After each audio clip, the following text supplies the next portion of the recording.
CST au journal du dimanche que Martine Henry, maman de Jonathan Daval, s'est livrée ce dimanche 13 novembre.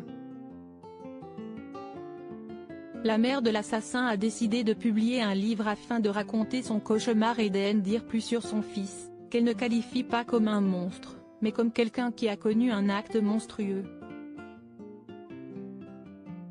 CST donc ce jeudi 17 novembre que paraîtra son livre Choc, 5 ans après le drame, à quelques semaines près. La mère meurtrie a expliqué pourquoi elle a voulu se livrer à cœur ouvert, depuis la nuit du 28 au 29 octobre 2017, CST comme si tout était un cauchemar éveillé. Comme si plus rien ne m'appartenait. La famille d'Alexia s'est exprimée CST bien normal. J'ai envie de parler à mon tour.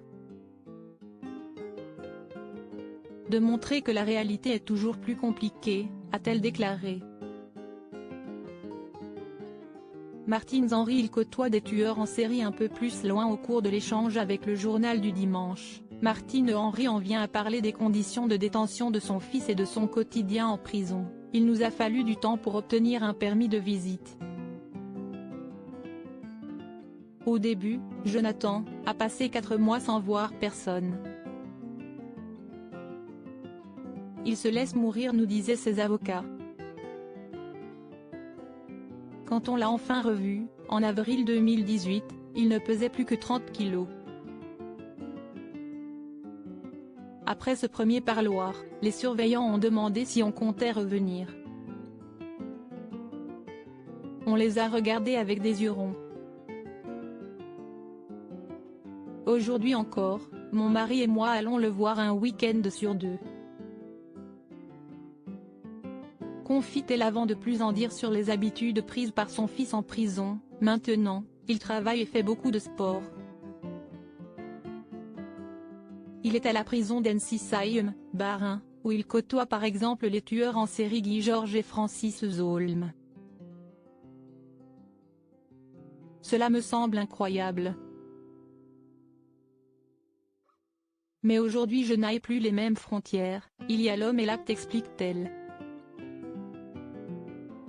Et lorsque le journaliste lui demande si elle pense à sa sortie de prison, celle-ci lui répond, « Si est-il trop tôt, on ne se projette pas. » Ni Jonathan qui n'a jamais demandé à ses avocats à quelle peine il risquait d'être condamné, ni moi. Une chose est sûre, il faudra qu'il change de région, avoue-t-elle. Martine Henry je l'ai empêché de dire la vérité un peu plus tard dans l'interview. Martine Henry avoue qu'elle culpabilise, et explique même qu'elle a nié l'évidence. Avec le recul, je pense que je l'ai empêché de dire la vérité. Après la mort d'Alexia et avant que Jonathan ne soit incarcéré, je venais déjeuner avec lui quasiment tous les jours. Lui regardait la télé, moi je lisais. Il ne parlait pas. Quand je lui posais des questions, il se mettait à pleurer.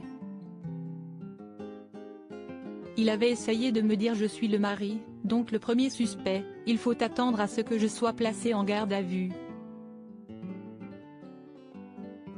Moi je le coupais, je répondais que non, ça n'était pas possible, a-t-elle expliqué.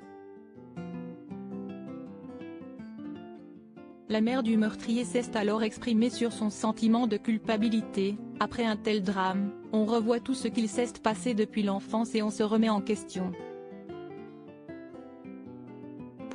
On ne saura jamais, je crois.